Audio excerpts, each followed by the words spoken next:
analysis video. We have here a special guest. I'd like him to introduce himself. He has a very interesting background. We are going to discuss a lot of the current events that have taken place. For instance, Trump's election, the European Union, some of the conflict in Ukraine, markets, technologies. So I'd like you to introduce yourself, Dionysi, and give us a little bit of your background. Hello, everyone. I'm Dionysios. I'm, from Greece.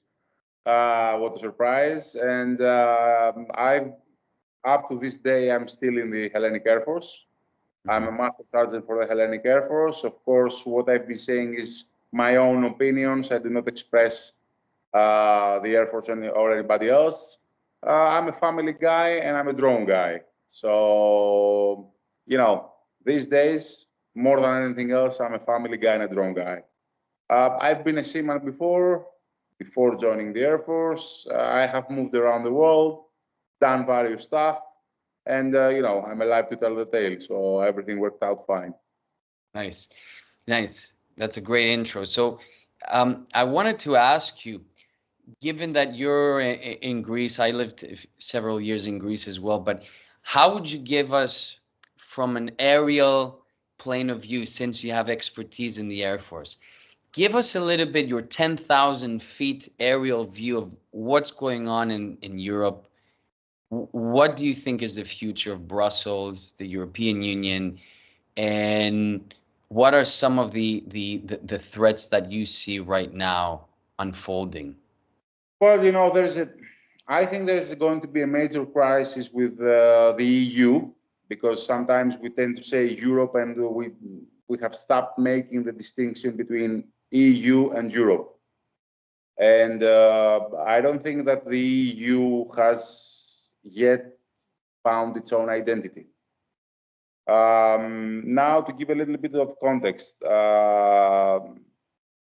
I hold 2 bachelor degrees. One is in theology and the other is Russian literature and Slavic studies.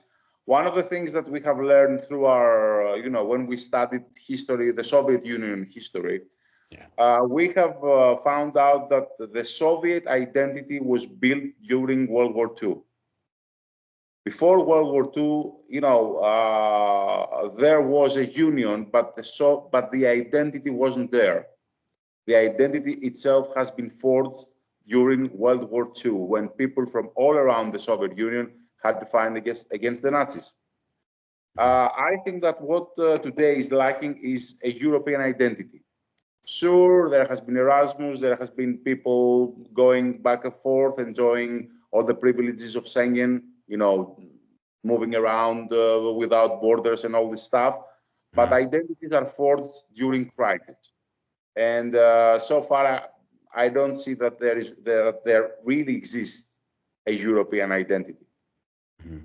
So you have a continent that has not really forged its own identity, heading into really difficult and really troubled years. And what troubles me more is that I don't see the EU working for its own interests. In my opinion, the only way for the EU to survive is to work for its own interests and not as an appendage of US politics. Not simply in servitude for the United States. Yes, work with the United States, but not simply cater to the needs of the military-industrial complex in the US or whoever is bankers, whoever it is. Yeah. So I think that the EU will be in a major shake-up in the next 5, 10, 15 years. Now, I don't say it's going to collapse. I don't have a crystal ball. I would really like for the experiment to work, as long as it is, in favor of the people of the European continent. But if as long as the EU doesn't work for itself, there are going to be problems. Yeah, absolutely. I totally agree there. It seems like the European continent, ever since the Ukrainian conflict started with Russia, really shot itself in the foot. Absolutely. There was a great opportunity there to either detach from US and create strengthen its relationship with Russia, but in a healthier way, by having politicians that could have forged, like you said, with the identity of Europe, a better diplomatic relationship with Russia to appease Russia, because Russia is not a small country. It's not an insignificant country. It's one of the most important countries, if not the most important country in Eurasia, right? And one thing from economic background, because I've spent the last several years in figuring out the markets and figuring out the money trails. The problem with the European Union is that Europe has totally sold out its commodities. And in an important economies, first you need to have strong resources, strong commodities that can be used as collateral and a strong currency as well. Although Europe has a strong currency or had a strong currency, it started losing the commodities over a period of time with this green energy propaganda that really we're seeing now. Without cheap energy from Russia, Yeah, without, pretty much some countries plundering Africa, without importing resources, what is there left, yeah, for a yeah, big portion of the European continent? yeah, And as long as the European Union doesn't take care of its citizens, eventually, there are going to be major shakeups. yeah, yeah. I do believe that the European Union is still in for a very long crisis, I think that especially the beginning, I think the tip of the iceberg now, and perhaps a domino effect, will be the German recession. That now Germany is in really dire straits, and it's interesting because, like you said, Europe really started depending on external areas, the US or Asia. Asia for the consumers, the consumption, the markets where Germany was selling, exporting so much in China, but also the military aspect where the US through NATO was adding pressure. And to be fair, we have to be specific. When we talk about the US, we don't talk about the people, we don't talk about the wide government. We talk about a select, like you said, you said the phrase, the military industrial complex, which is run by the neocons, the neoconservatives that built the project of the new century, the new American century, that had specific, since the Bush administration had specific mandates to take out Gaddafi, take out Assad, Iran, China is also on the list. So, yeah, and also you see that the British are always, it all leads to London, in my opinion. They have always tried to undermine the European Union, Europe in general, and push the US and Europe into fulfilling their own wars. Because we know who was the biggest enemy of the Russians? It's always been the Brits. And even during a time of diplomacy, so that Russia at the time with the Tsars wouldn't connect with France because they were afraid they would lose the sea routes, the Brits were there always to push and create conflict so they can maintain their British Empire.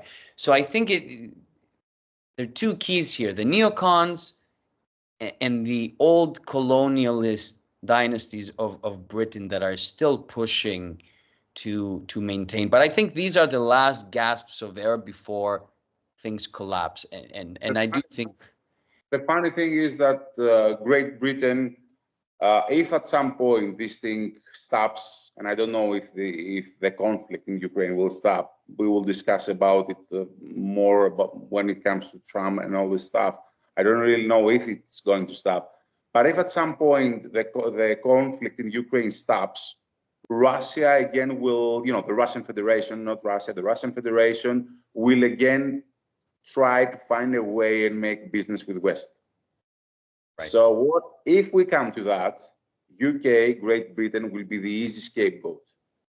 the US, in order to, start again doing stuff with the Russian Federation, it will be easy to put all the blame on UK.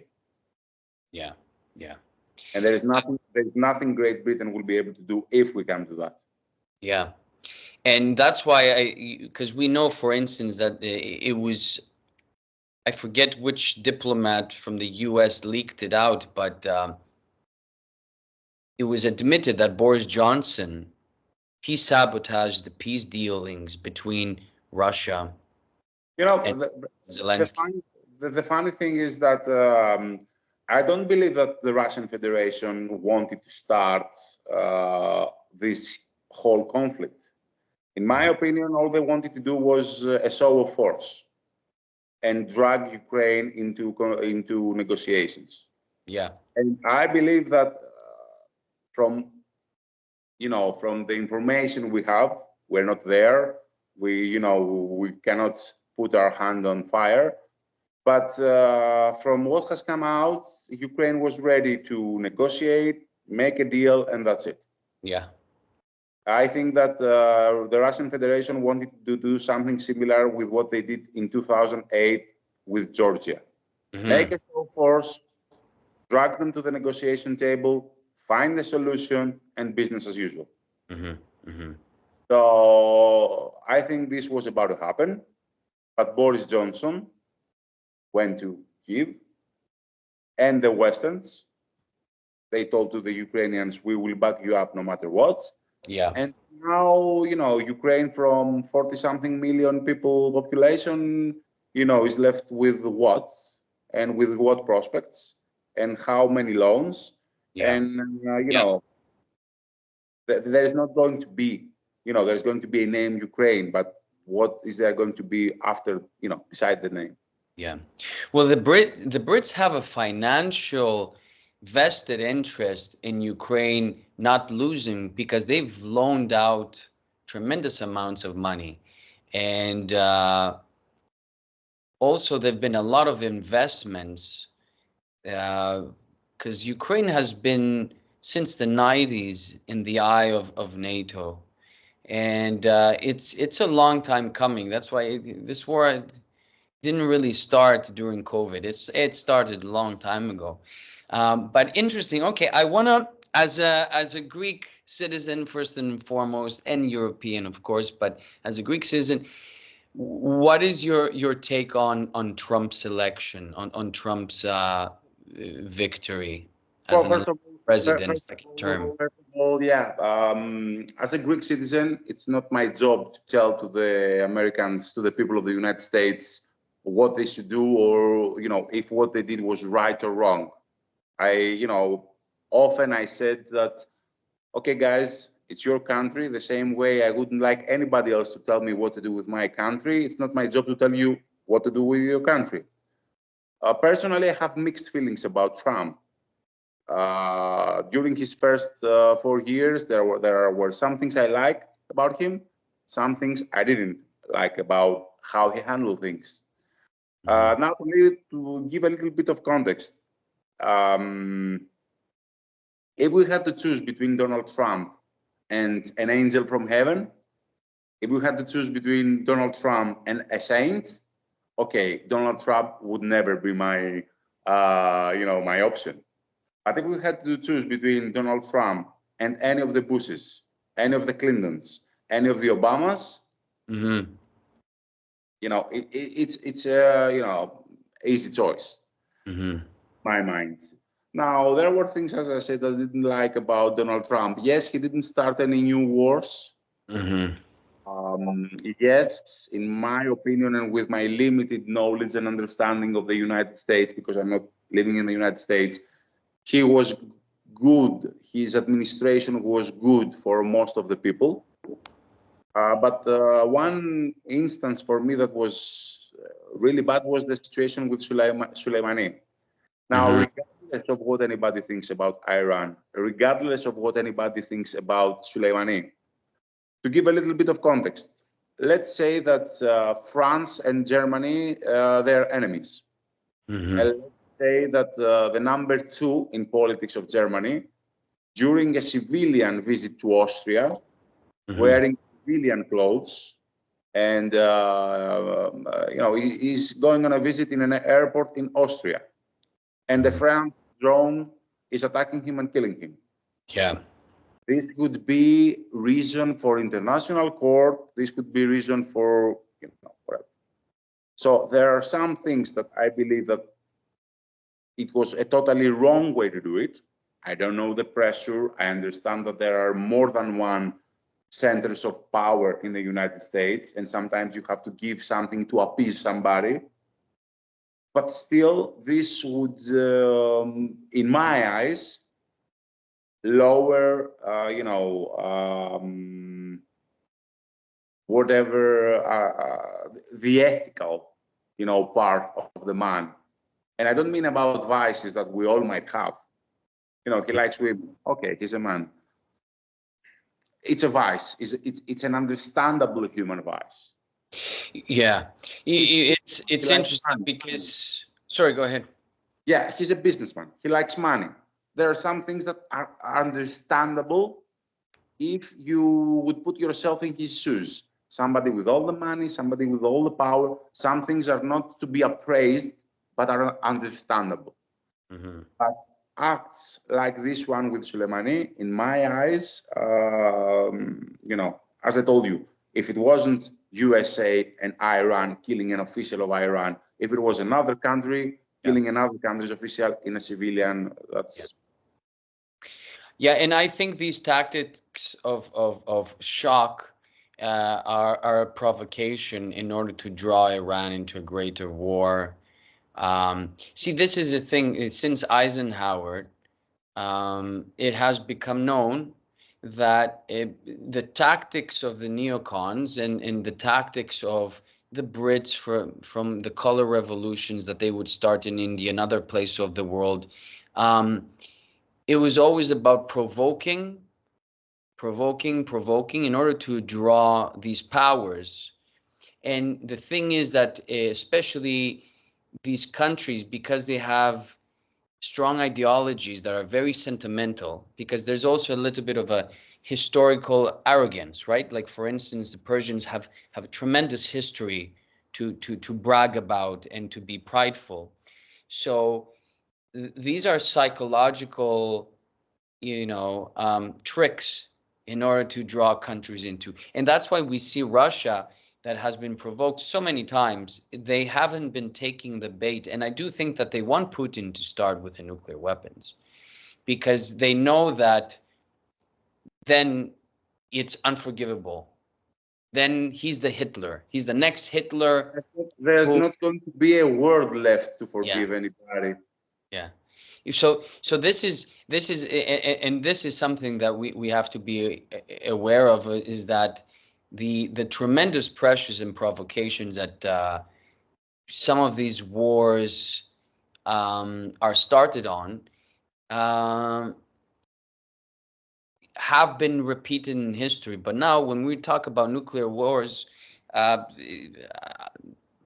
Einstein famously said that probably, I don't know how the World War III will be, but World War IV will be fought with sticks and stones, right? To bring that analogy there. But I think, as a hyperbole, we have to worry, because the world has become so volatile, especially after COVID.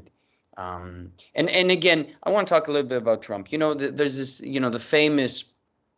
the famous narrative that, okay, he didn't start any wars. He perhaps, avoided wars. He went to North Korea when nobody had done that really before, or, visited their dictator there. He visited Putin numerous times, et cetera, et cetera.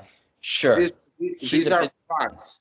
These are facts. Sure. I mean, as an outsider, the world was a more stable place under his administration compared to the other guys before him. From that aspect, yes. But one thing I want to draw people's attention is that COVID was a bio war.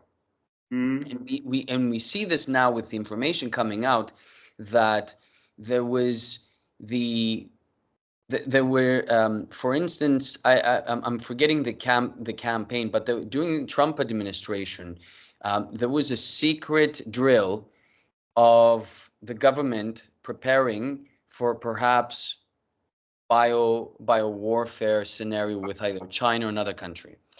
And during that time, a lot of, I mean, the ex CDC head of the American organization, CDC, did allude to that COVID was an American bioweapon that was unleashed on the world. It was an experiment, but it was unleashed on the world in order to create friction and to create further destabilization. This happened under Trump. So although on the surface there are no wars that took place, this whole COVID situation really brought into effect a lot of other things that we're seeing now. Before COVID, we never used QR codes so publicly, commercially. We didn't have to use all these Orwellian tactics. Work from home, not socialize. Yeah. Don't socialize, don't do this. We've never seen so much in our generation, especially. I just don't think. Pressure. I just don't think. Forget, because there were ads everywhere brainwashing to do the vaccine, and there were people telling if in a lot of government officials around the world were pushing people, if you don't do the vaccine, you shouldn't even be in the city. You should be ostracized. So it was a tremendous psychological warfare and biowarfare, and the vaccine war speed project that it was under Trump who essentially initiated that. COVID should be blamed on Trump because COVID undermined much of the economic success he had. So I don't know if it was released by China or released by some circles in the US, because supposedly the laboratory was co-funded by US funds, Chinese funds. So I don't know who. I just don't think it was in Trump's interest. So I don't suppose it started by Trump or any, Well, it started during the Obama administration when Fauci would go to Wuhan. There were pictures of Obama being in a lab with Fauci and other Chinese officials. We know for a fact that the U.S. had a lot of biolabs around the world. In Holland, I believe in 2016 or 2017, there was a lab that was engineering viruses and experimenting, and they had to be kicked out of the European Union. They were actually charged because they were doing experiments that were way beyond the protocols that were allowed in the European Union. And they went where? They went to Wuhan. So, and to me, in my mind, when you have somebody who's very quick, without public evidence, without a court, to be the first to judge somebody else, it means that as a psychological attack, you're trying to exalt yourself as the innocent one, and you try to judge somebody preemptively in order to create a false idea. So it's a propaganda tactic, and I do think Trump was part of the whole project, because at the end of the day, there's so much that he can control. There's not that much that he has leverage. But I think the new administration now, I think we're going to see a lot of changes, especially when it comes to finance and the markets. One thing I'm very concerned about is about the devaluation of our currency. We're seeing that the fiat currency is losing so much purchasing power. And yeah, we see this with the stock market. Like, the stock market in the US has been going bananas the last 2 years. Crypto is about to begin, and we've seen the tremendous rise of Bitcoin, and we know that now there's a Bitcoin reserve policy that the US wants to implement.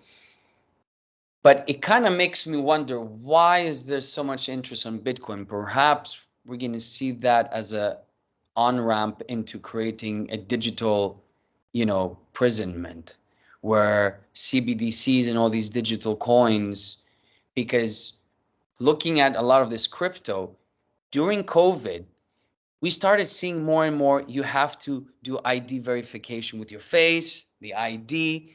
A lot of these companies are startups that were supported, and they're bought by a lot of these crypto organizations. So it makes you wonder, is Trump 2.0 going to be this digital transformation where a lot of things now are going to be digitalized, tokenized?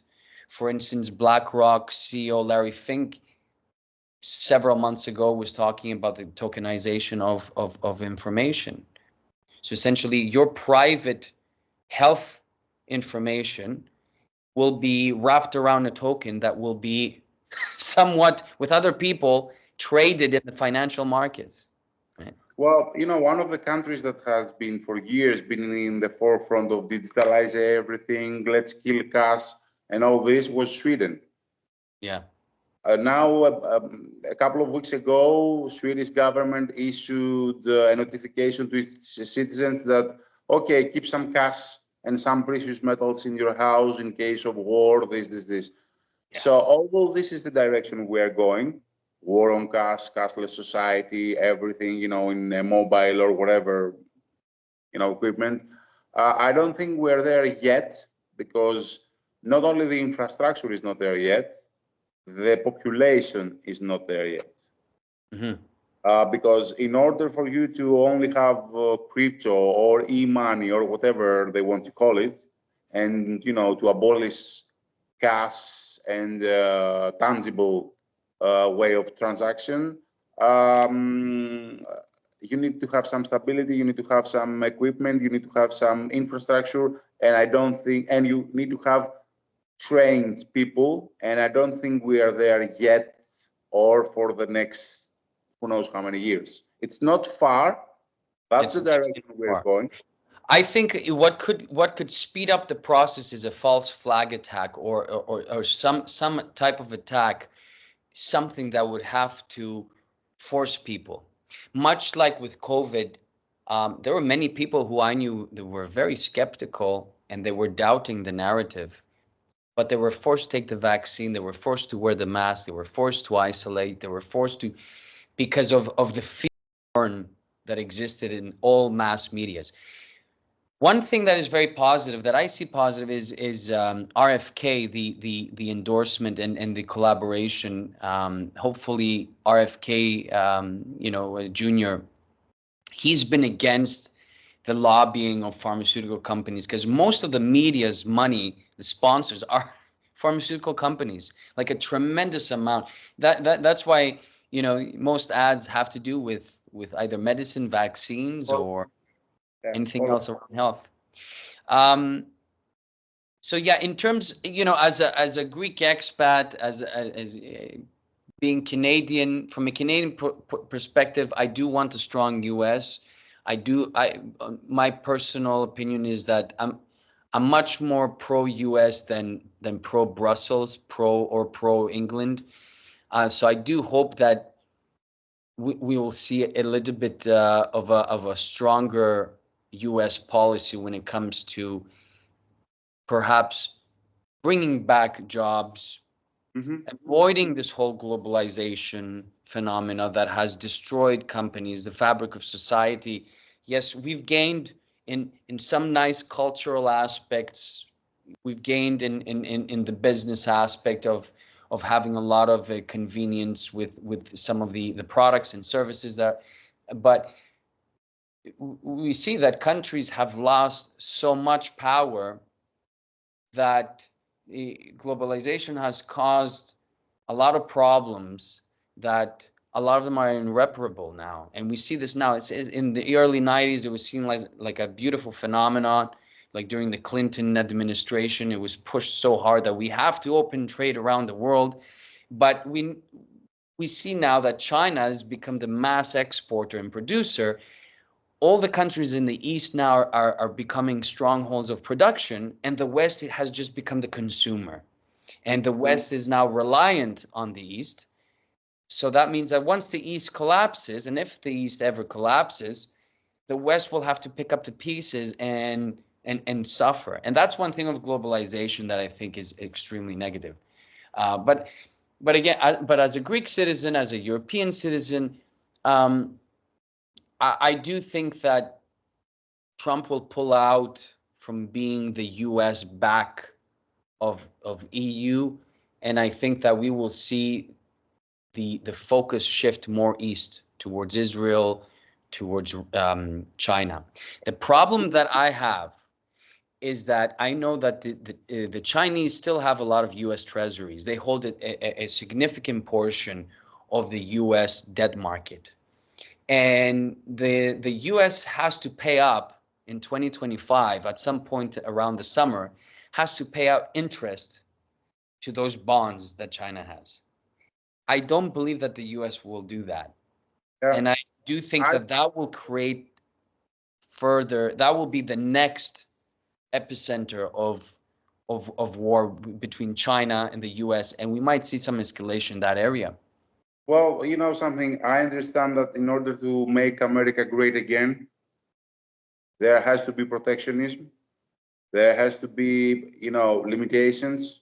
Mm-hmm. And this is something we already see in the drone industry. You know, I don't know if you're aware, there is all this talk about banning DJI products from the United States, DJI drones, for national security reasons. Now, from your profiles, I've seen some things, yeah, that you've mentioned, yeah. There is merits about the national security concerns that people have. I'm not going to disregard at all, you know, the concerns, the valid concerns that some people have. Mm-hmm. In my opinion, I have said it again and again, a smartphone is far more dangerous than a drone.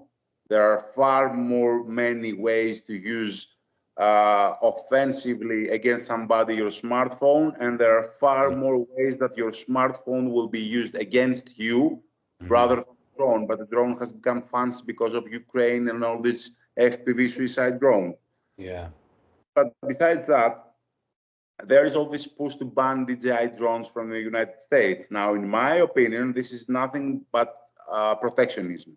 Yeah. So kill off DJI in the US, kill off the antagonism in order for US companies to be able to produce and, you know, get a piece of the pie. Mm-hmm. Because at this moment, the biggest part of the pie is, you know, when it comes to commercial drones, is DJI. By far. Now, yeah. I understand protectionism. Just call it what it is.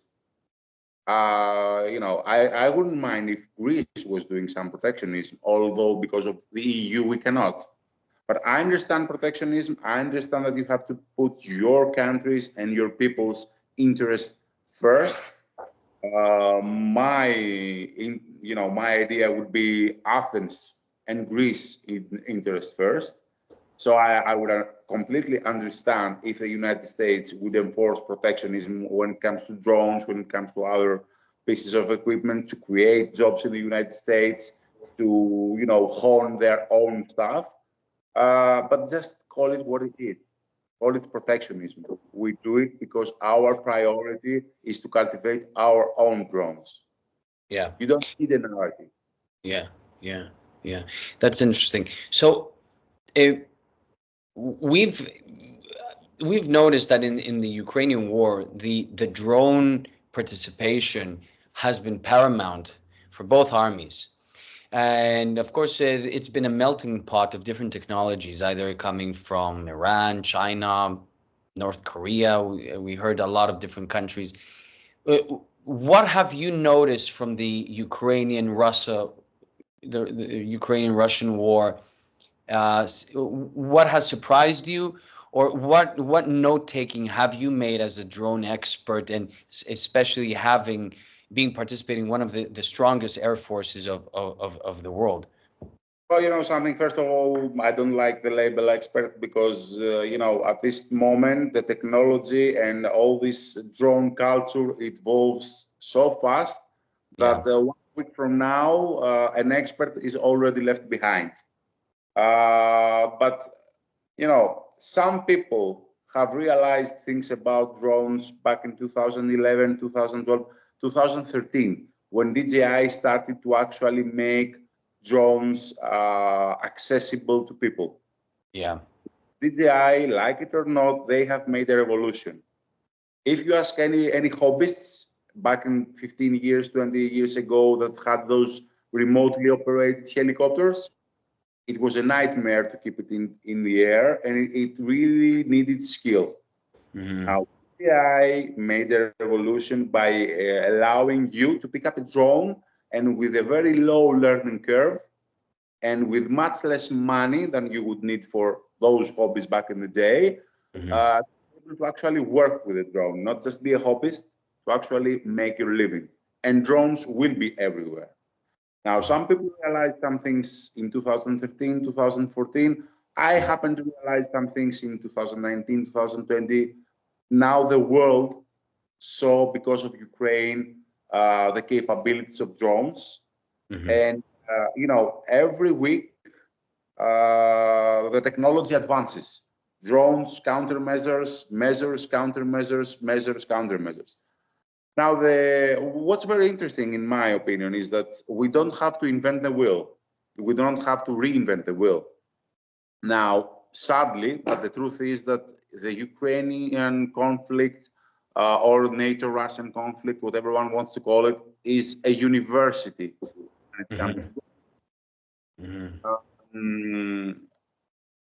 Things are tested. Some fail, some work. They are refined, and then they move forward.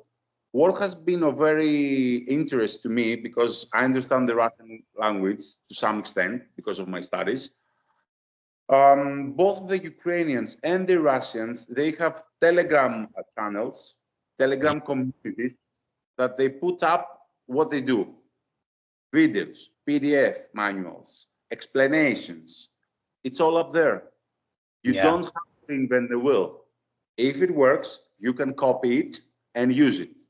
In my opinion, countries that are not yet in a war situation should be doing their OSINT, should be copying stuff, and should already have people, in basements, in whatever place you can imagine, creating drones. It doesn't take an industry. It doesn't take too much of a space to create and then to trade.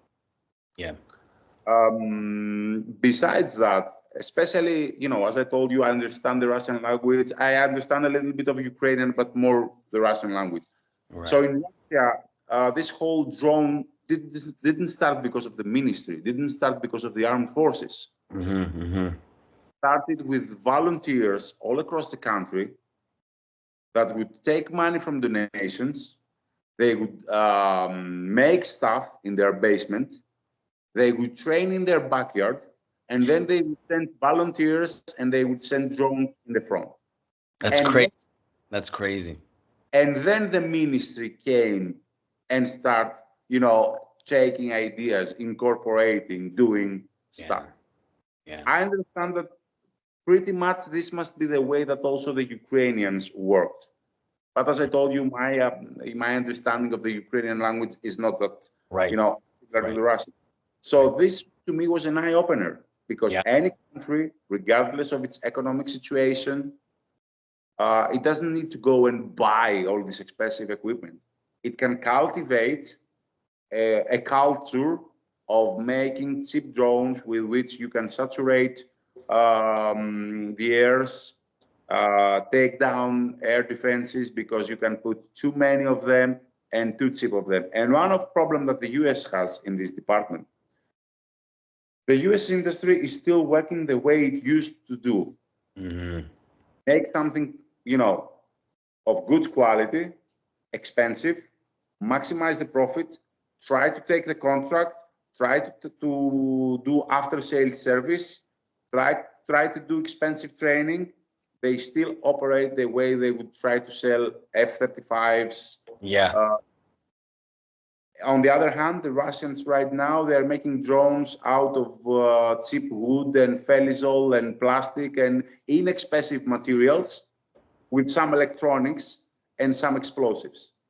And, and they just saturate the air with it. So who's win? Well, obviously the cost of production for a lot of the drones that are used from Russia and some of the other countries. They the difference between the Western ammunition and weapons is almost like 1 to 30, if not more. In The the West, ratio. they try to maximize the profit. In the Russian Federation, they are trying to win a war. Yeah, yeah, absolutely. And that's one thing that Ukraine unfortunately has fallen a victim of, was of being this zombie country at the moment that is just being sucked. Its life force is being sucked out by all these other companies and all these other corporations and countries that are using Ukraine. Yes, they're giving out weapons and giving out all this support and manpower, but at the same time, it's taking away its commodities.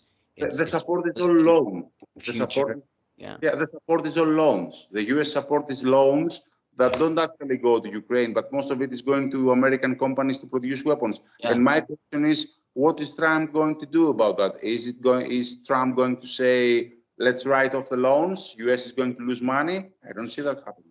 It's going to be very interesting because we've seen the presence of BlackRock and some other institutions there in Ukraine, and there's a lot of things that are of importance to be bought and to be used as collateral. So yeah, that's going to be interesting. Now, what is something that has surprised you from this war, given your background in the Slavic studies? What is something that has surprised you? Because I hear a lot of people saying, "Oh, you know, why is Russia? Maybe Russia is demystified. It's not like this brilliant weapon machine that we thought it was. It's taking so long to win the war." And my perception was that Russia never utilized a blitzkrieg method, right? It always used that attrition, the war of attrition, of numbers, you know. What is something that has surprised you? What knowledge have you gained? Because your background is in the military, your background is in the Air Force. What is something that really surprised you and you took a note of in terms of the strategy? Well, besides the strategy, first of all, for me, it is very sad to see a Slavic civil war, Yeah, because that's what it is in the end. It is a Slavic civil war. yeah, And I don't know if it's going to heal and how it's going to heal. I'd just like to remind some people that many millions of immigrants from Ukraine actually fled to the Russian Federation. Not yeah, everybody west. yeah. So in Especially the my eastern side of Ukraine, right? The regions of so Lugansk and Donetsk. in my opinion, it's a Slavic civil war. It's a war that the Russian Federation cannot afford to lose, but there is no actual winning condition either. Mm-hmm. They cannot afford to have Ukraine as a NATO country. Mm-hmm. And at the same time, what is actually the victory condition for the Russian Federation? To take the whole of Ukraine? What's actually is going to be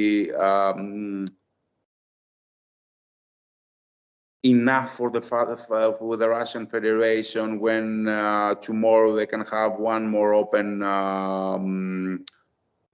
open conflict in Georgia, or Finland now is in NATO, or the countries in Latvia, they have Russian populations. Baltic is Yeah. treated as second class citizens, no passports and all this stuff. So what is actually a win for the Russian Federation? In my opinion, the Russian Federation, again, at some point will want to make business with West. yeah, it has Uh, to. it has to. And, as long as West doesn't see it, it simply is giving the Russian Federation to the Chinese. Mm-hmm. Now, in terms of tactics, in terms of war, we see things that we've seen in Soviet Union military doctrines of rapid movement, of fast deployment, of bypassing of bypassing fortified positions when you don't need to fight them. But what surprises me in the Russian Federation way of doing things this time is that they are ready to have more of their own people getting killed instead of hitting with a hard hammer. Because yeah. the West is doing all the escalation. The Russian Federation, they didn't start to finish the war quickly. And this is, they didn't start to, day one, let's kill electricity. They didn't do that. Yeah. Yeah, I don't think that they intended to go in such a long period of war. And I mean, at the same time, I'm not that surprised, because we did notice that the economy had picked up in the production of arms and technology. I mean, I was reading recently that even, I mean, China now is using hypersonic missiles to go from air to sea. And of course, the Russian submarines and nuclear weapons too, if they were Well, ever to be deployed. But yeah, okay, that's interesting. Yeah, so the fact that they have willingly sacrificed a lot of their people in order one of to, the that yeah. one of the things that boggles my mind, I don't like. Now, one of the things that we have seen from the United States in the past, often it seemed that the United States were starting a war not to finish it, but to prolong it, Mm-hmm. because the current industrial complex would make money. So it Mm-hmm. was for them for wars not to start and Yeah. finish as soon as possible. Yeah. Now, what's mind-boggling for me, and I don't know the answer because I'm here, I'm not there, is if Russia is doing, if the Russian Federation and some circles within the Russian Federation saw this conflict as an opportunity. As I told you, I don't believe that the Russian Federation wanted to start this conflict. I believe they wanted to just make a show of force and business, and then business as usual. But if they got caught up in a conflict, and instead of, okay, there were blunders in the beginning, but let's put the pedal to the metal, was the expression, in order to finish it. Mm-hmm. But if the idea is not finish it, but prolong it the way the Westerners would do, then if you employ the tactics of the other guys who simply want to make money, then in my books you are not good either. Yeah, yeah, absolutely. And as a Greek, it's very hard to support the Russian move, because we've been so many times betrayed, and look at Cyprus with the occupation under the Turkish invasion. So it's, Well, we've been betrayed by the Westerners more times. yeah, So yeah, absolutely, absolutely. And that's why I'm very surprised to see that there are circles within Greece celebrating Trump, because I do not think that Trump will that Greece will benefit from Trump, because he's gonna, as you mentioned earlier, the protectionism is already forming, and we're seeing the cabinet, the people that he has around him. And I do think that it will create a vacuum, because it's not that you need a global policeman, but mhm. when you do have a global policeman for so long, and all of a sudden he's absent, you might all see fake. escalation in a lot of different parts of the world. I was reading about Spain, how Spain, because a lot of focus is in Greece and Turkey and the arms race that has been going on, and we heard recently that Turkey doubled, tripled its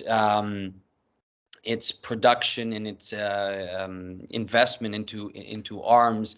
Um, but something that we haven't been hearing about is, of course, the Spain. Spain has been fostering for a very long time its military acumen in order to perhaps take back some of the region that is still under the British control, and perhaps the control of Morocco, there's been a lot of talk about how Spain might be gearing up in the near future for heavy conflict.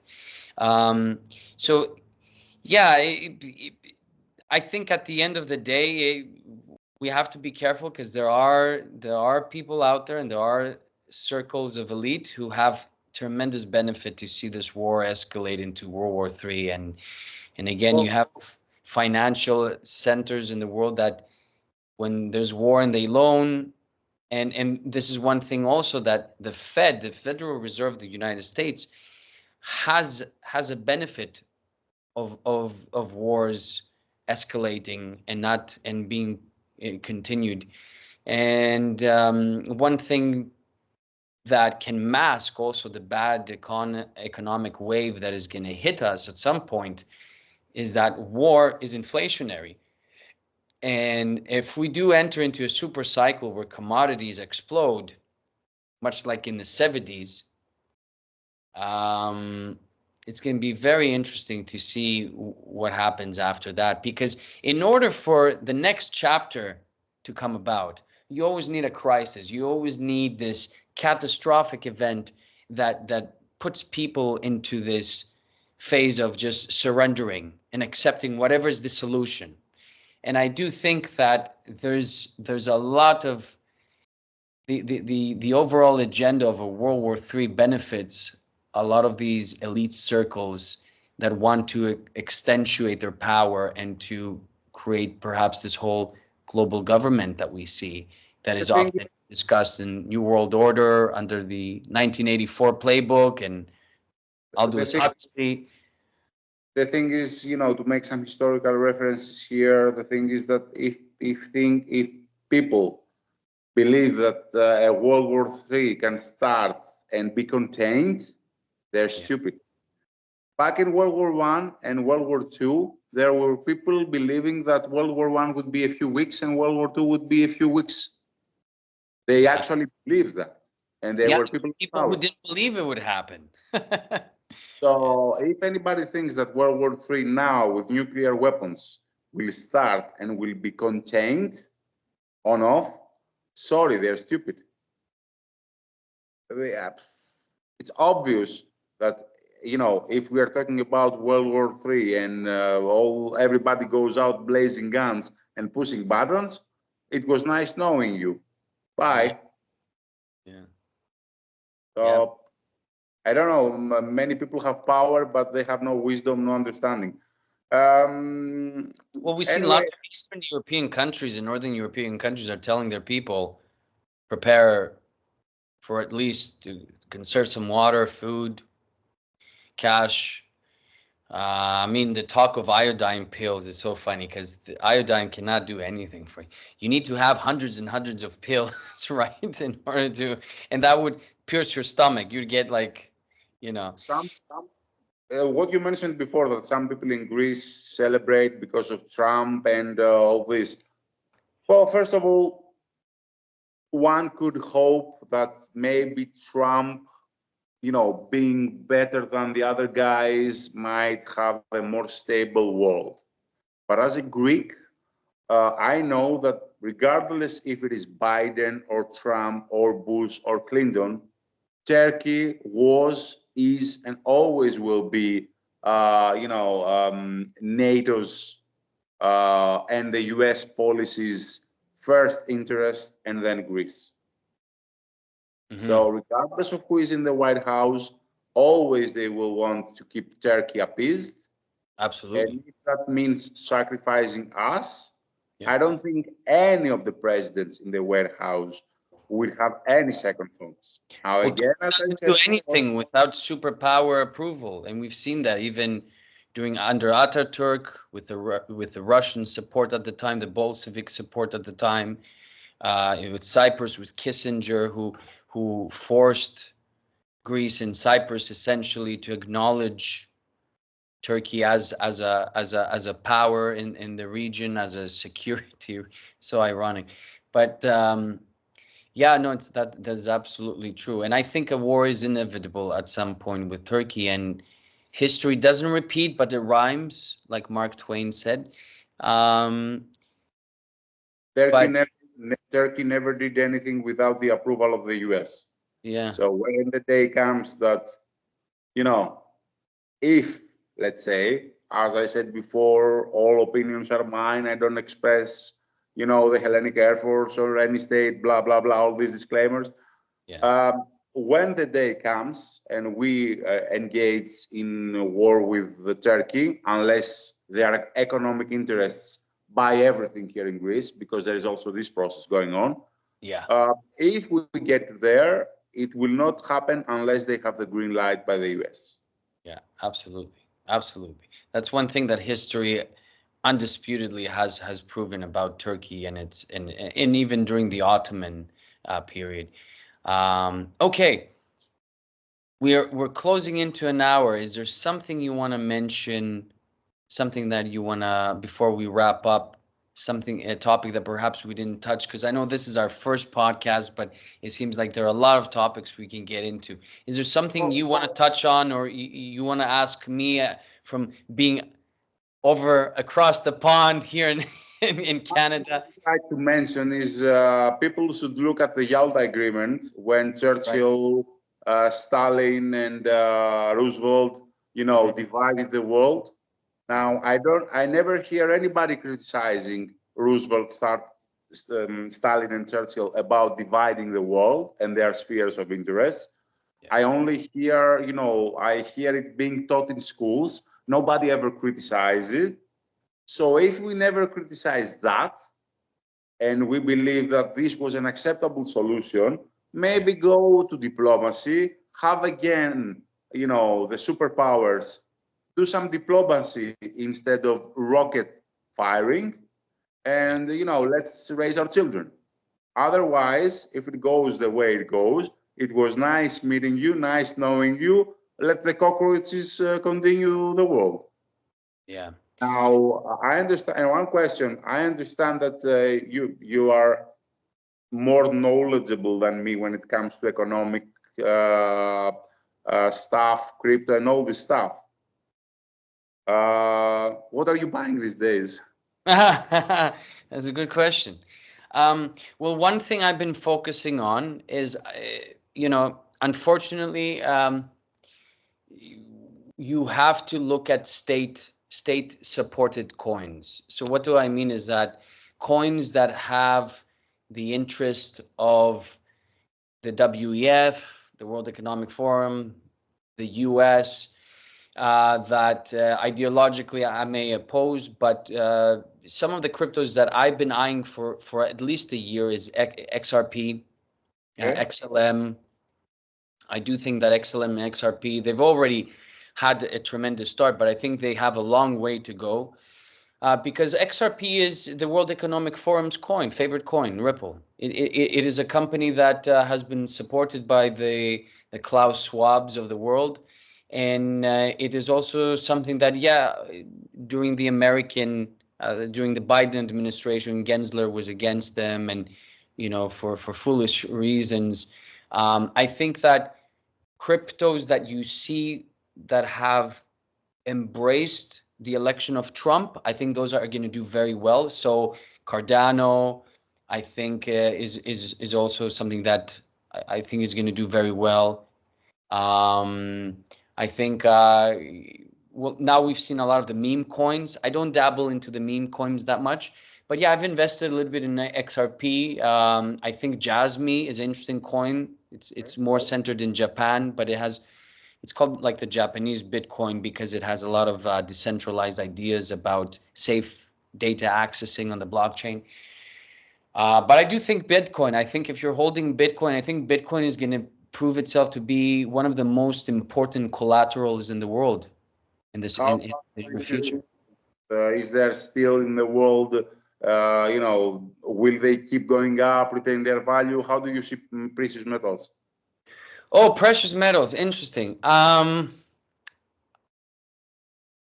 Okay, price is important to look at for sure.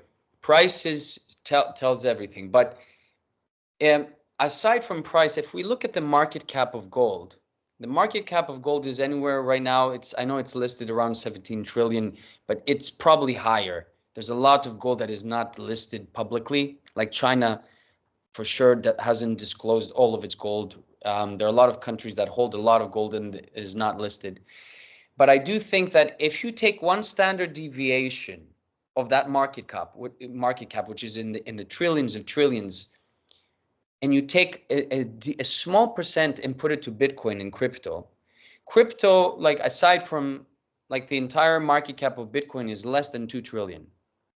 So if 5% of gold and silver moves into Bitcoin, I think Bitcoin can easily go to 500,000.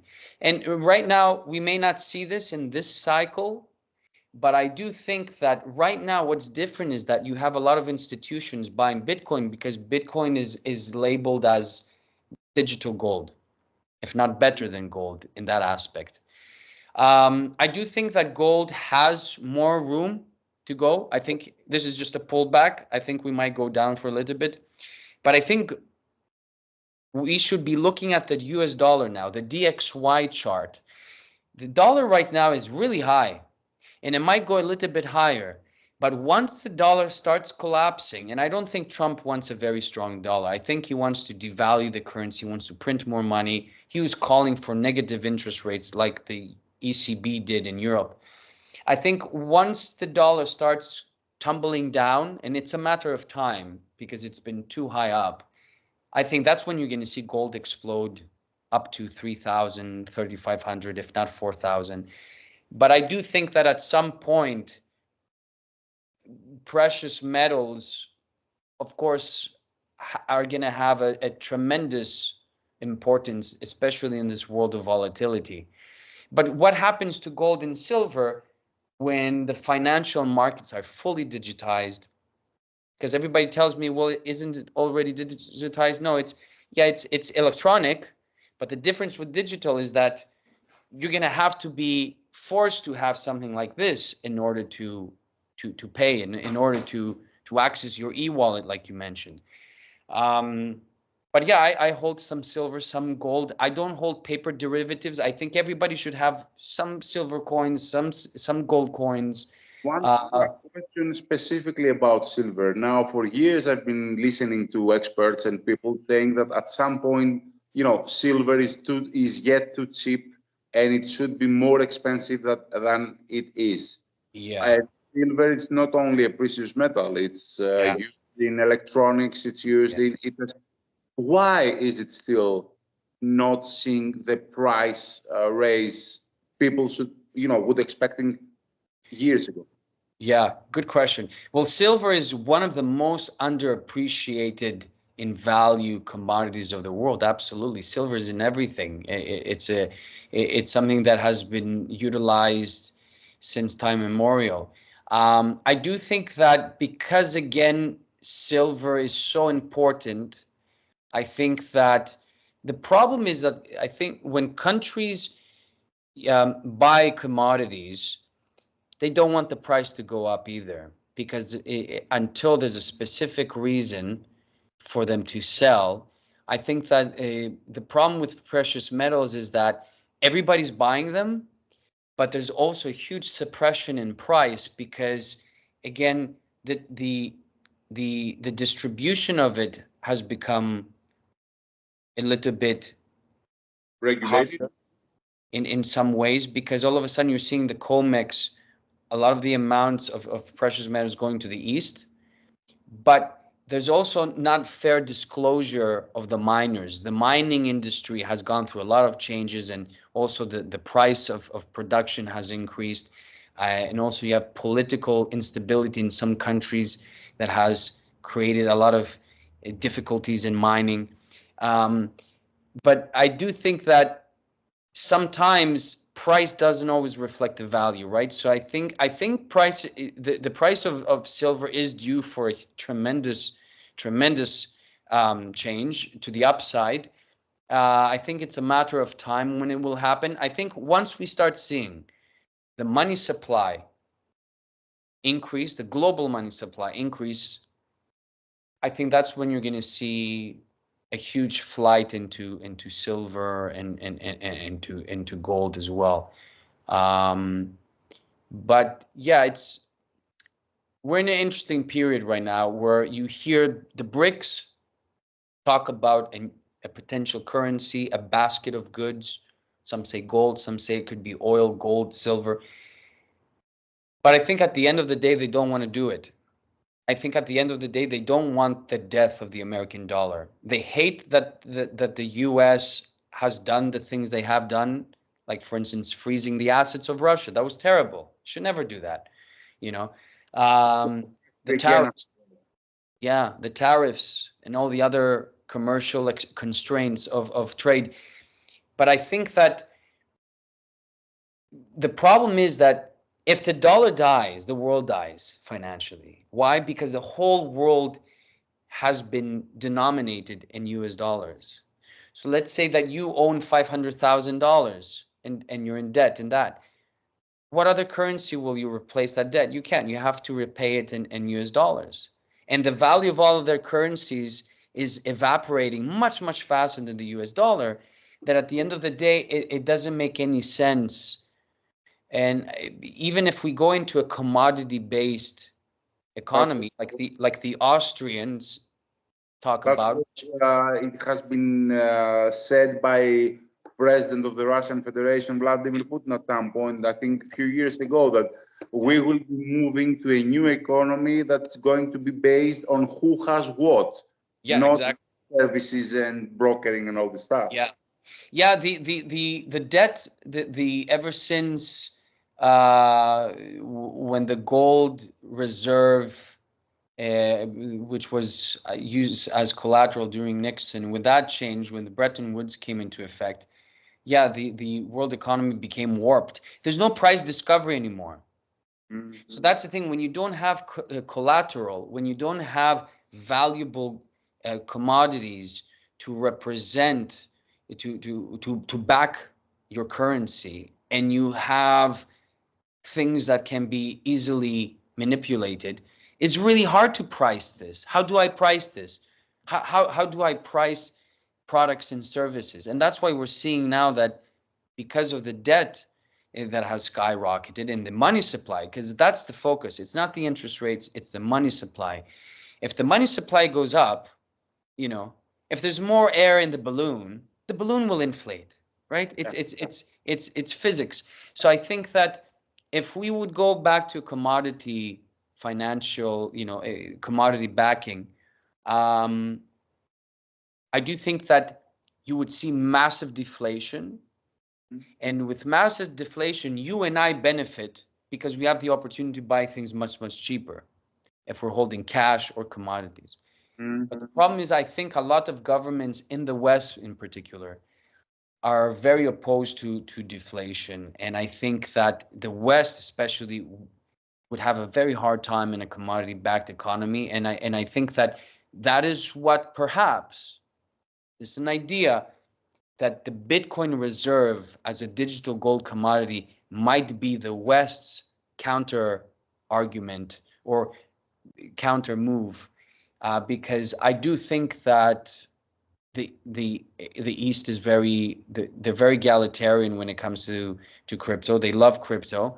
Yeah, China banned crypto. By now, we're hearing from Chinese officials that they want to unban Bitcoin and crypto because they see what the US is doing.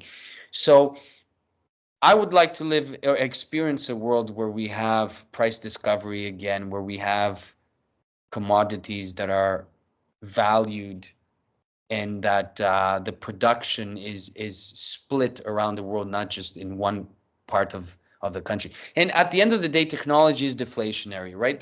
The cost of production comes down to the marginal cost of production at some point. Like, sure, you might say, why is the iPhone more expensive every year? Well, the things that you can do, like I have an iPhone, I think this is iPhone 7, it's an old iPhone. The things that I can do on this iPhone, comparison to the newer iPhone, is astronomical, right? It's the computering and the engineering that goes behind it. Yeah. Power. I mean, you can mine Bitcoin from some of these new iPhones and Androids. So the computing power has increasing incredibly.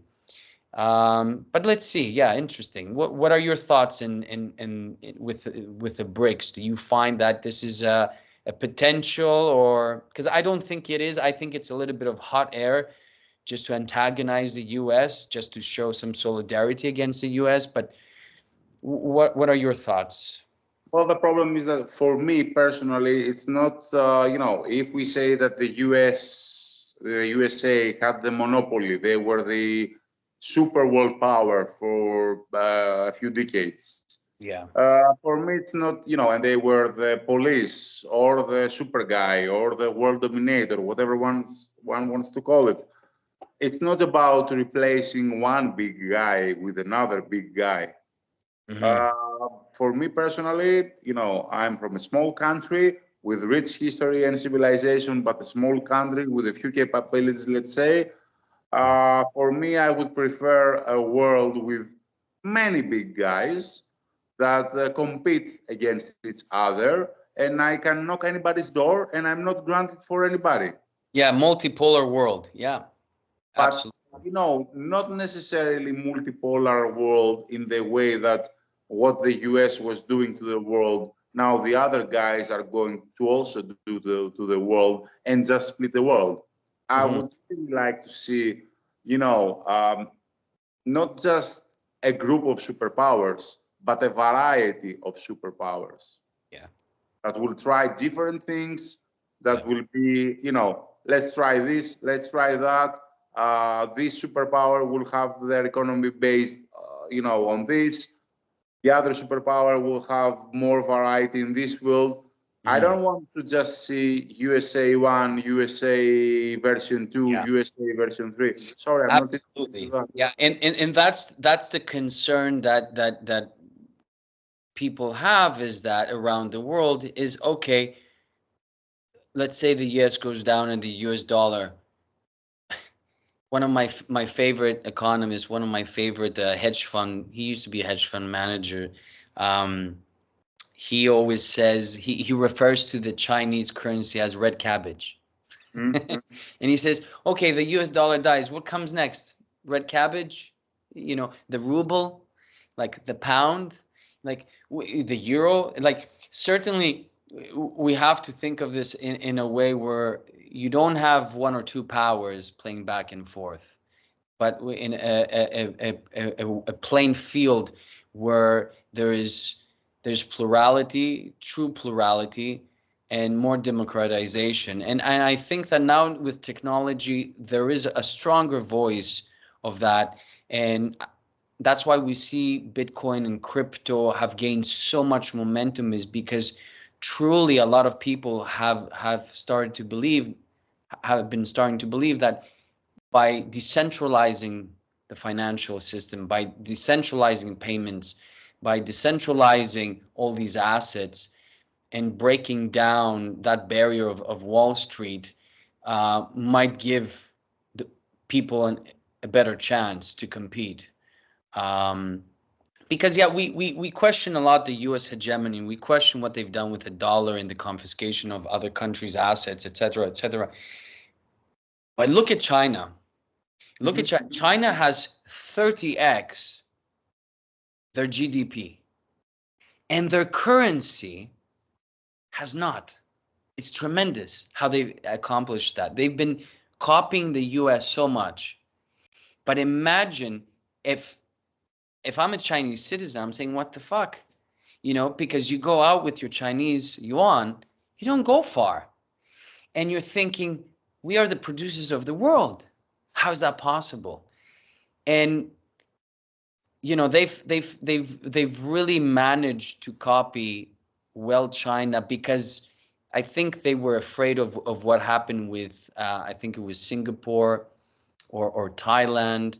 They've seen their neighboring Asian countries, that when their economy, their GDP was rising fast and their currency was getting stronger, that at some point when deflation kicked in, they were unable to bounce back. And I think they're copying the US playbook. But it's tremendous to see how a currency, how a country with such strong GDP have a weak currency. And this is this is the antidote. Like if you want to have a strong economy, the first thing you got to do is you got to have a strong currency. That's like, the alpha and omega, because at the end of the day, the wealth has to be circulated within itself, because look at now, like in China, they're buying they're buying now more gold than they were treasuries, but all this time they were buying the American dollar, and it was such a closed economy. Even if you wanted to invest in China, you had to do it through the US, buying the NASDAQ or QQQ or Russell companies.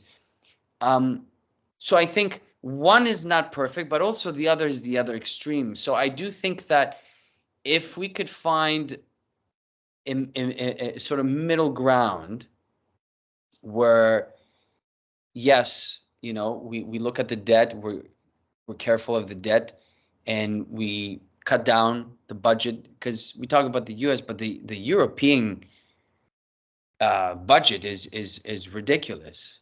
At least in the US, they have oil, they have gold, they have all these commodities, that they have still a decent production line, but Europe has nothing. And that's one thing that I'm afraid of, because the bloodiest continent of the world has always been Europe. So I'm afraid of and being also in Greece, I'm afraid of the peninsula of Emu, of the Balkans. It could be the next frontier where we see more wars and escalation. So that could be as a ripple effect of the. Anyways, I rambled a little bit too much. I hope it was easy to stay to follow the trail. But where can people find you, Dionysi? Where can people find your work? Because I follow you a lot on LinkedIn, and you have a lot of interesting footage there and material. LinkedIn is my number one social media. I think that if you want to do anything business-wise or to expand as a professional, LinkedIn is the number one place to go. Dionysios Bastas at LinkedIn. I will, send you the link. You can put it in the description if you like.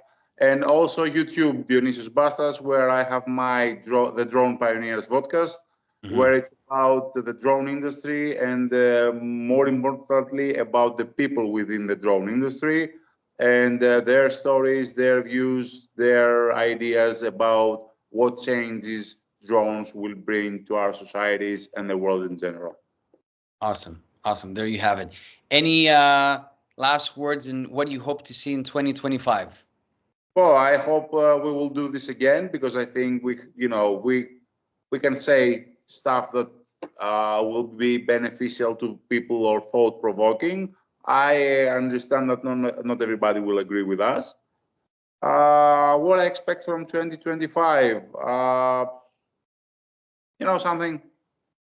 I don't remember how exactly it was put. There is some Chinese proverb that says something about exciting times, dangerous times, exciting times. I don't have a crystal ball, but I think it's going to be a very, very interesting year. And, what could possibly go wrong? All righty. Well, it was a great conversation with you, Dionysi. Thank you very much. We'll chat again. Thank you.